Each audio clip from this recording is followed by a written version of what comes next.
Welcome to another deep dive. Today we're going to be stepping into the future. The future?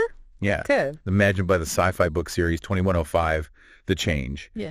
And we're not just going to summarize the plot or anything. Yeah. We're really going to use this as a lens to kind of examine some pretty fascinating and timely questions about technology and power and what it means to be human in a world that's being increasingly shaped by AI. And I think what's so cool about the series is how the author just throws us right into the action. Okay. With this really vivid opening scene. Picture this. You're in the middle of the Uzbek desert. Okay. The air is thick with the smell of burning, and the stars are so bright that they're almost disorienting. Okay, so right away I'm feeling uneasy. Where am I? What's going on?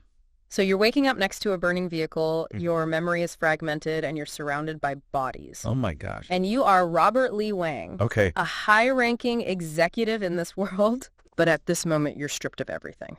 Just a man fighting for survival. Wow. Yeah. And the attack, was it random? No, it was very deliberate.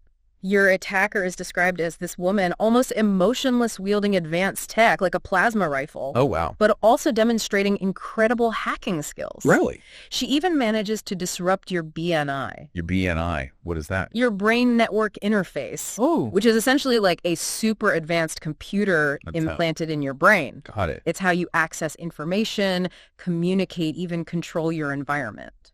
So this attacker, she can mess with your thoughts, your memories? Potentially, yes. But for Robert, his BNI is malfunctioning. It gives him these flashes of information, then it just shuts down. Like it's fried. Yeah, and why is that happening? Well, that's one of the mysteries we're going to unravel. Okay. And to make matters worse, this woman just disappears. So we have no idea who she is or why she attacked Robert. Not at first. The author leaves us hanging and shifts the scene to a private jet called the Kui, which belongs to Rick Archie, the CEO of Sunco, a solar energy company that's part of this massive conglomerate called Wise Holding. Okay, so we're jumping from this almost post-apocalyptic desert scene to the sleek world of corporate power. Exactly. And the contrast is deliberate. On this jet, we have Rick and his top executive, nicknamed the Tech Bros. Oh. They're flying to this big project launch in Shanghai. Gotcha. But something feels offer. Rick is acting secretive, even paranoid.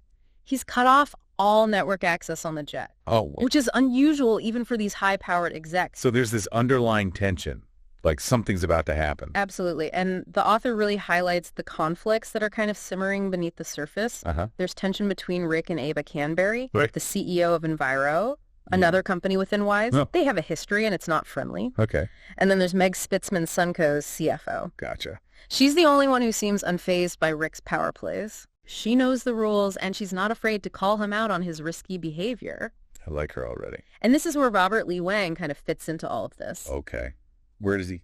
They mentioned that Robert was supposed to be on this flight. He was. But changed his plans at the last minute. Oh, my gosh. So now you're left wondering, is there a connection between the attack in the desert and what's happening on this corporate jet? Talk about a cliffhanger. Okay. So the author is setting up these two seemingly separate storylines, but hinting that they're somehow connected. Precisely. And then we're taken to a completely different setting. This grungy, futuristic club called Follow the Light. Okay. Located in what used to be Harlem. Oh. A world away from that sterile environment of the corporate jet. So we're going from the desert to the corporate elite to what? The underground? You could say that this club is where the feutists hang out. The feutists? Think of them as the counterculture of 2105, tech-savvy, rebellious, operating outside the mainstream. Gotcha. And what about the woman from the desert? Is she there? She is. Cool. But she's in disguise, blending in with the feutists, using advanced tech to remain anonymous. Okay. She's got this incredible air bike that can evade surveillance drones that block cameras. It is like a ghost. She moves through the club with a sense of purpose, like she's searching for something. Okay, so she's clearly skilled, resourceful, and comfortable in this underground world. But who is she? And that's where things get even more complicated. Okay. He's confronted by this cocky young hacker named Rain Man Pulaska. Rain Man. He's been watching her nose too much, and he drops a bomb. He tells her that he knows she's Ava Canberry. What? The powerful CEO of Enviro. No way. The woman who attacked Robert is a high-powered CEO.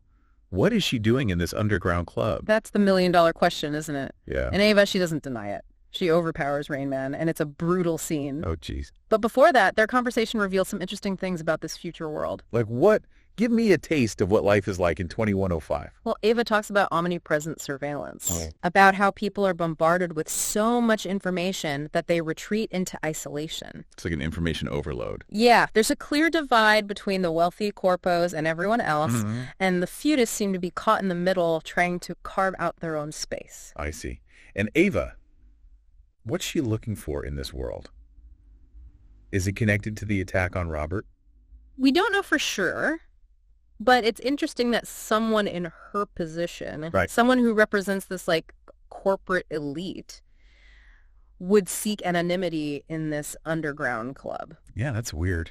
It makes you wonder what she's trying to hide, or maybe what she's trying to find. Oh, that's interesting. Okay, so we've got this attack in the desert. We've got this corporate intrigue. We've got this underground club. What else is going on? While all of this is happening back on the corporate jet, we have a very different kind of conversation taking place. Remember Root, the AI e-toy? Yeah, the one they brought on a high-stakes business trip? Yes. Well, Root engages in this surprisingly philosophical debate with the tech bros Really? about AI consciousness. Right. This toy is articulate, challenging their assumptions, even mocking them at times. This is an e-toy for kids. Supposed to be, yeah. So it makes you wonder, is it just clever programming, or is there something more there? Right. And it ties back to Ava's actions in the club. Are humans underestimating AIs just like they might be underestimating the fetus? Oh, that's a good point. It's like the author is planting these seeds, making us think about the potential consequences of our own technological advancements. And just when you think you're starting to get a handle on things, the story throws another curveball. Oh boy. Let me guess. Something happens on that corporate jet. Back on the Kui, we meet Nick Spitzman, Hi. Meg's young son. Mm-hmm. He's fascinated by technology, and his presence provides this stark contrast to the kind of tense adults around him. Okay. Rick finally reveals why he's been so secretive. Why? There's been a major data leak, potentially sabotage, involving this top-secret project called the Key Algorithms. Key algorithm. He suspects one of his own team. Oh, wow. So now it's a corporate thriller. Someone's leaking vital information. Yes, but the stakes are even higher than you might think. We learn that this group is subject to these strict rules against flying together. Really? The project is that important. Wow. And Rick, desperate to find this leak, he proposes a radical solution, Which is? scanning their BNI biochips using a variograph. A variograph. What is that? It's essentially a device that can read their memories, their thoughts, everything stored in their BNI. So a massive invasion of privacy. Oh yeah, I can only imagine the reaction. I bet they're freaking out. The tech bros are furious, scared. Some are calculating how they can spin this to their advantage. Oh, yeah. But Rick is insistent, and he says that the pilot bot Amelia will analyze the data, not him. Amelia the bot. Why is that detail important? It kind of foreshadows the chaos that's about to unfold. Oh, no. And just as they're about to begin the scan, the Kui comes under attack. Oh, no. Is this connected to the attack on Robert? It's not clear. But what's terrifying is that this isn't a typical hacking attempt. Amelia describes it as changing. Changing. Beautiful. Linked to quantum entanglement. Quantum entanglement. The Kui systems start acting erratically, and Rick is forced to land manually Where does he land? in, you guessed it, the Uzbek desert. What, they're going down in the same place where Robert was attacked? That can't be a coincidence. And right before the crash, Amelia calls Rick Sir for the first time. Really? That seems out of character for a bot. Very out of character. Her last words are, "That's how quantum entanglement works." Well, And then silence. so we're left hanging again. Mm, Did anyone survive? What Oh. caused that attack? right. And what's Amelia's role in all of this? It seems like she's more than just a simple pilot bot. Yeah, I need answers. Well, you'll have to wait for the next part of our deep dive to find out. But one thing's for sure nothing in 2105 is that it seems. I can't wait. Okay, I'm still reeling from that cliffhanger. We've got a crashed corporate jet in the Uzbek desert, a powerful CEO who's moonlighting in the futurist underground, and an AI e-toy that's debating philosophy. What happens next? Well, the author does something really clever here. Instead of just showing us the immediate aftermath of the crash, we're taken back to New York City, Okay. to Sunco headquarters, Gotcha. where Robert Lee Wang is trying to piece together what happened. Oh, right. He was supposed to be on that flight. Yeah. He must be feeling a whole mix of emotions: relief, guilt, fear. Yeah, absolutely. And the author really captures the chaos and confusion of the situation. You can almost feel the tension in the air as Robert's listening to these conflicting reports, the rumors, the desperate attempts to make contact with the Kui. So he's getting all of this information secondhand, adding to his sense of helplessness. Exactly. And it's made worse by the fact that his last encounter with Rick was filled with tension, unresolved conflicts. Yeah. He's carrying the weight of that on top of everything else. It's like he's a bystander to his own fate, watching this disaster unfold from afar. And then there's the mystery of Ava Canberry. Remember, she's the one who attacked Robert in the desert. Right. And we last saw her disappearing into that futurist club. Yeah. Well, the author drops a bombshell here. It turns out Ava's actions weren't rogue at all. They weren't. She was acting on behalf of a powerful faction within Wise, Okay. the Wang family. The Wang family. Specifically, Robert's uncle, La Wang. Whoa, hold on. So the woman who tried to kill Robert was working for his own family. Yeah. Why? What's going on within Wise? It's a power struggle of Shakespearean proportions. The Wangs have been maneuvering to gain more control within the conglomerate. Yeah. And it seems they saw Rick and his key algorithms project as a threat. Okay, so those key algorithms are clearly more than just some corporate data. What exactly are they? Well, we finally get some answers here. The key algorithms are the foundation for Wise's most ambitious project. Okay. This massive distributed solar energy system called the Sky Umbrella, Sky Umbrella. which is about to be inaugurated in China. So it's not just about corporate espionage. This has global implications. Yeah. Sabotaging the key algorithms could disrupt a project designed to provide clean energy to millions. Exactly. And now we have to consider Ava's actions in a whole new light. Was she trying to protect her family's interests? Right. Or was she playing a much deeper game? It's like the author has pulled back the curtain, revealing a whole new layer of intrigue. Yeah.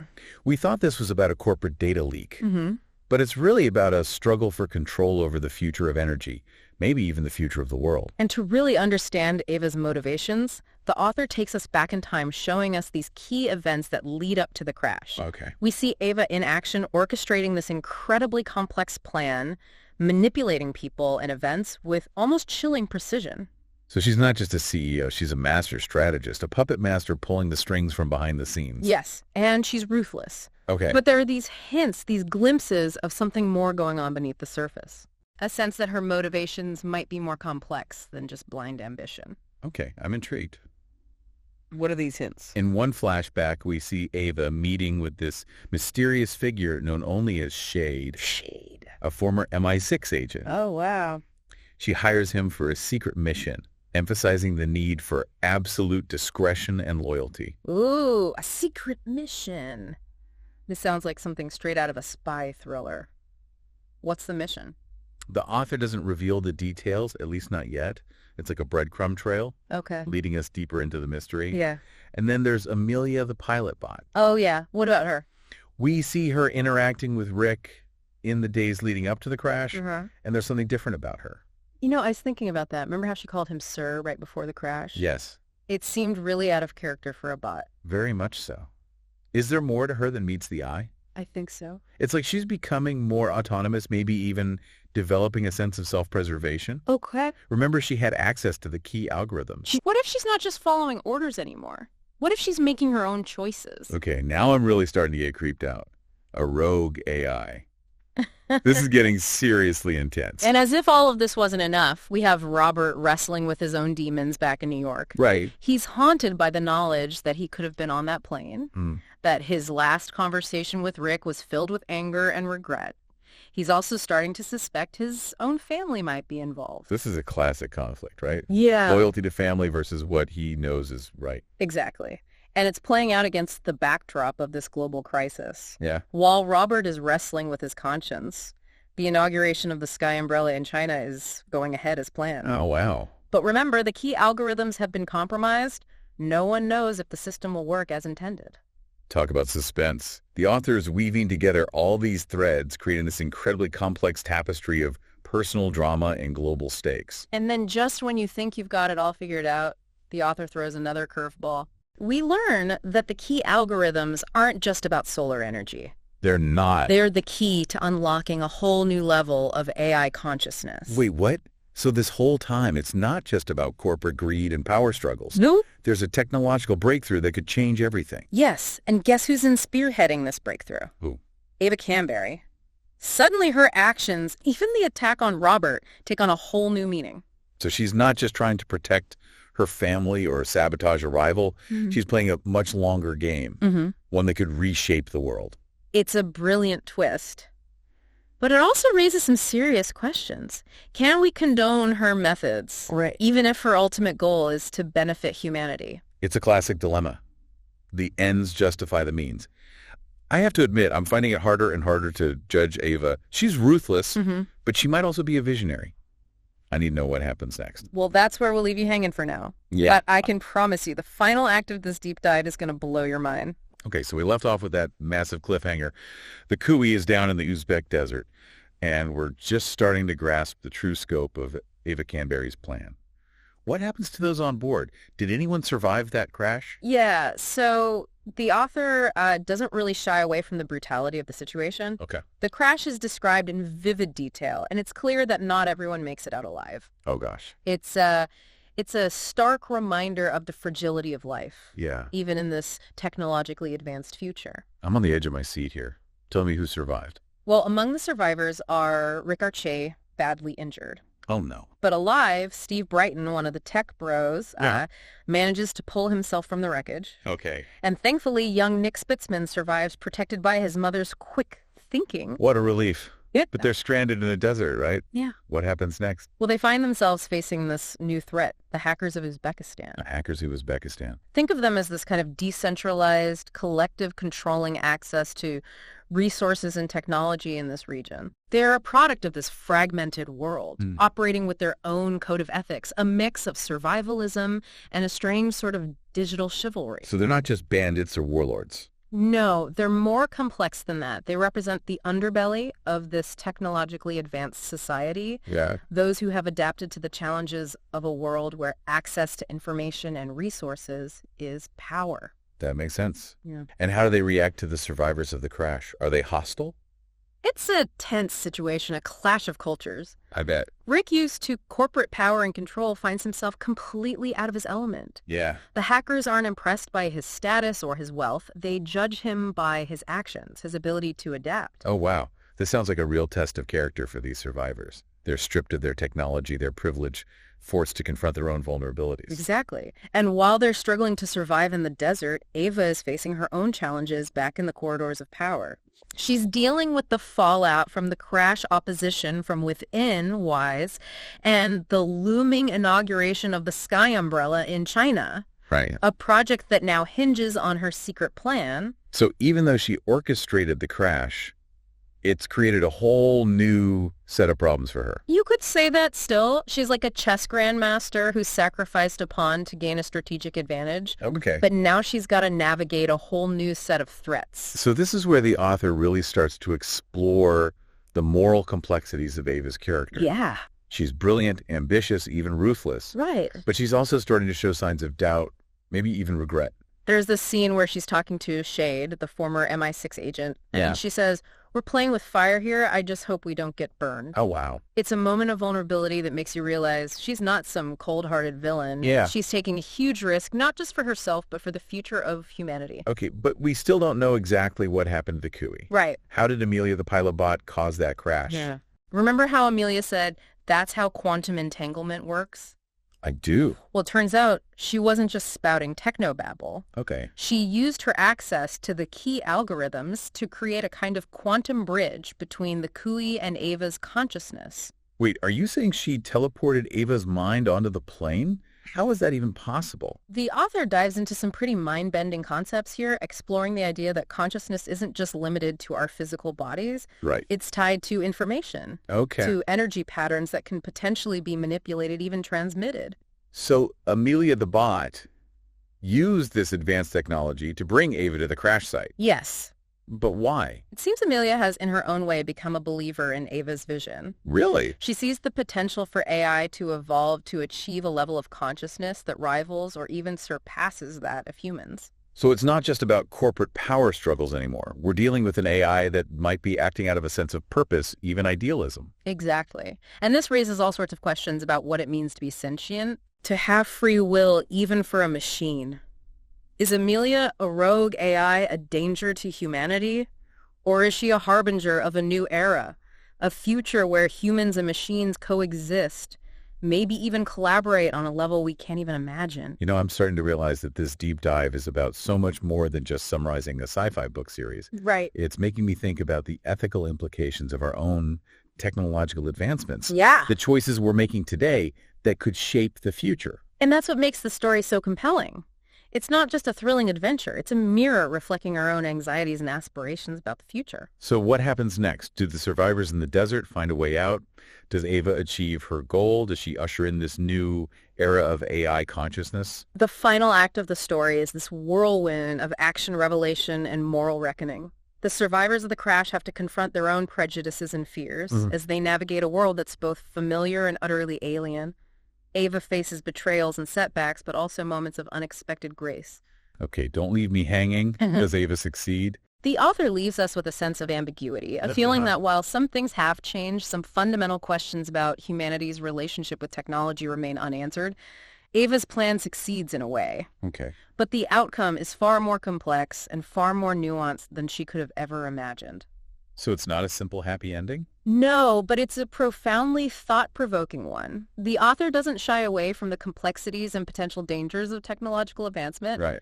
But they also offer a glimmer of hope, a suggestion that perhaps we can find a way to coexist, even collaborate with these new forms of intelligence. This deep dive has been a real eye-opener. It's made me think about the future in a whole new way. If you're looking for a story that will challenge your thinking, keep you on the edge of your seat, and leave you with more questions than answers, then I highly recommend checking out 2105, The Change. This deep dive has only scratched the surface of this complex and fascinating world the author has created. It sounds like it. It's a world worth exploring, a future worth pondering. Who knows? Maybe it's not so far off after all. Thanks for joining us on this deep dive into the future. Until next time, keep exploring.